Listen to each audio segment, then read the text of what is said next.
Okay guys, good morning, welcome back to TUpload TV and thanks for joining the Average Golfer for part 2 of our players irons versus game improvement irons, and really felt that this one I opened up quite a can of worms really. It was great to see how many people commented and got involved with this whole conversation, because I think it's one that affects us average golfers, certainly in a mindset about what sort of clubs we should be using. It's nice to see there's been a continual criticism this last year or so about game improvement irons being stronger lofted and low spinning. And what I set out to do with the original test was to compare the two. It wasn't a head-to-head.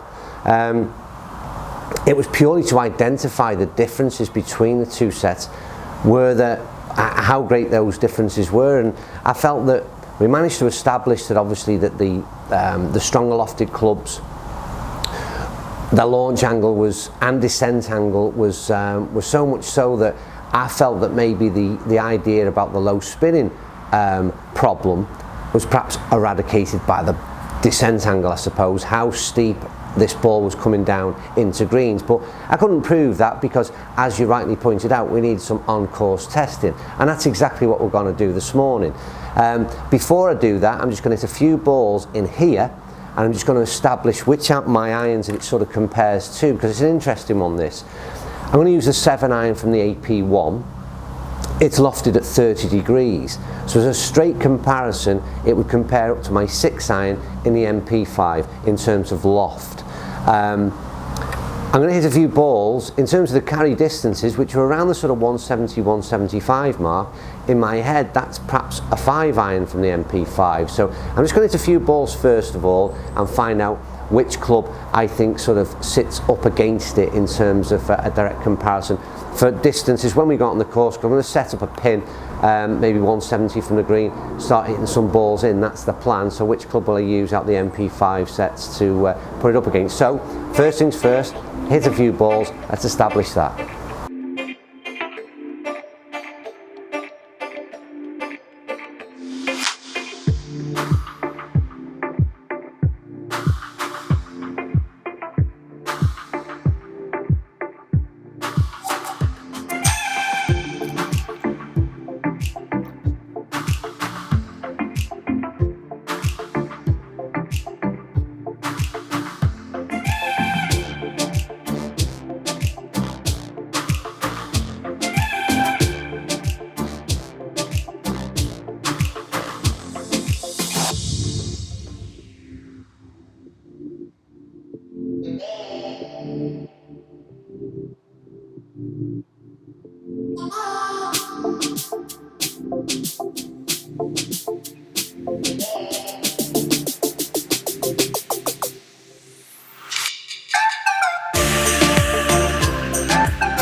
Okay, so arguably I discovered very little there. It's certainly between sort of 6 iron, probably close to the 6 iron, 6.5, no, 5.5 iron maybe.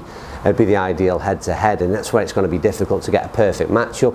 But I'm going to take the clubs out on the course. I'll have the 6 and the 5 with me from the MP5s, and we'll gauge there which one to pit up against the 7 iron of the AP1s. But don't forget, this isn't so much a head-to-head, it's looking at the two different club types. One noticeable thing straight away from hitting in here this morning, the 7 iron as opposed to the 5 iron in particular, is the ball flight.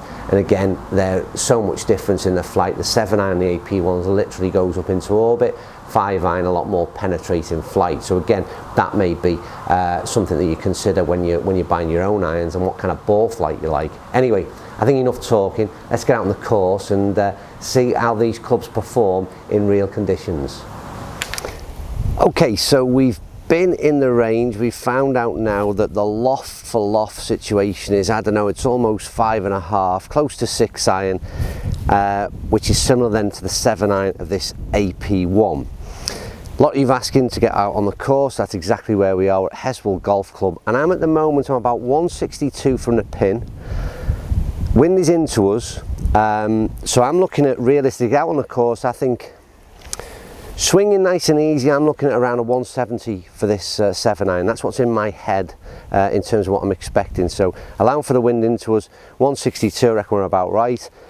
That's going to be possibly 5, possibly 6. But I'm going to go with 5-iron and just see exactly what the differences are. But what we're really looking for in this test is exactly how the ball reacts on the green. So is it going to pitch and stop? Is it going to run through? The greens, it's later on in the year in the UK, so the greens are softer, don't get me wrong, but it's going to be almost impossible to get the perfect scenario to test these in every eventuality. But hopefully this will give us a bit of a clue, because at the end of the day, this is a golf course that I play on a regular basis. These are the greens that I'm going to look for the ball to react on with whichever club I've got in my hand. So here we go, let's get some testing done and see if we can get, I'm going to look for a couple of balls on each, see if we can land on the green and get some numbers. And when I say number, we're using exactly the same golf ball.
Okay, so in the end, that's 3 balls with the AP1.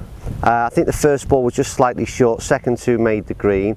So let's go and have a look exactly where those 3 balls finished up, and then we're going to come back here and do exactly the same test with the 5-iron.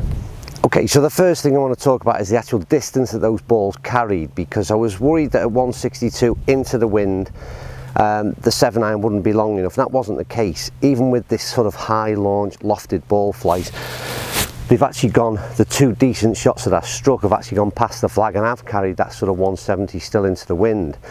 First ball pitched up short, it is only just a fraction short, and it's landed within sort of 2 feet of its pitch mark, and I'll go and have a look at these back 2 in a minute or 2. But the interesting thing is, in terms of the dispersion between front and back, like I said, that was a very poor shot. Didn't expect it to even reach as far as it did, to be quite honest with you, which is a positive for the AP1. And the back 2, I'll move the camera in a minute to have a look at the pitch mark, but again, they're literally side by side in terms of distance. So once again, superb numbers in terms of dispersion on a decent shot out the middle of these AP1s. Let's go and move the camera and just have a look at the pitch marks. Okay, so I brought the camera further back because I don't know whether you can see the pitch mark there on that was the second ball that I hit. It is literally, again, very much like the ball at the front of the green. It stopped within a couple of feet. And if I'm perfectly honest with you, I can't find a pitch mark for the ball to, well, to my right. But again, they're literally side by side in terms of the carry distance. So really impressed with that.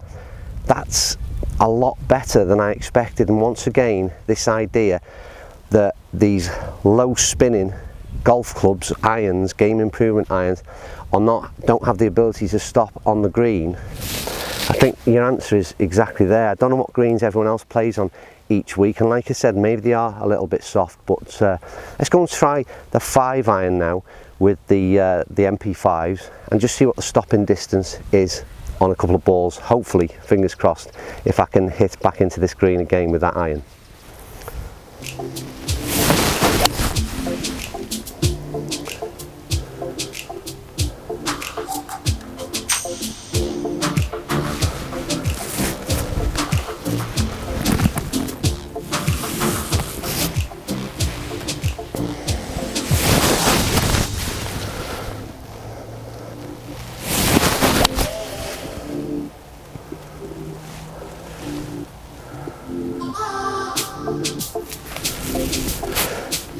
Okay, so that was a 2-shot hit. This is the 5-iron in my hand. I've got to say they were 2 pretty nice strikes, to be fair. Really enjoyed those, and to highlight the difference straight away, 2 5-irons out the middle of a forged club as opposed to the 2 7-irons out the middle. Yes, there was far nicer feel, really was and is a fantastic feel out these clubs, and that's one of these compromises that you have to make.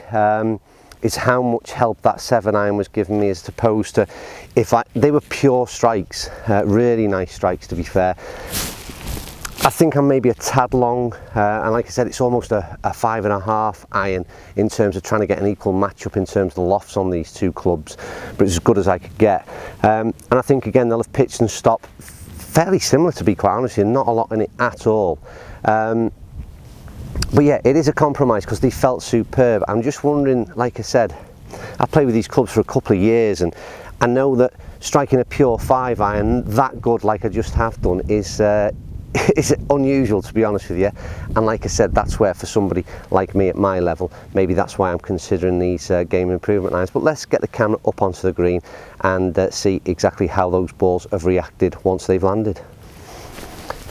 Okay, so I've just took a quick walk to have a look exactly where those balls have actually landed and then come to rest. And the interesting thing for me, first of all, is actually they've not spun as good as what the 7-irons have done in terms of their stopping distance. And that's, again, there was a much lower ball flight from the 5-iron, as you'd expect.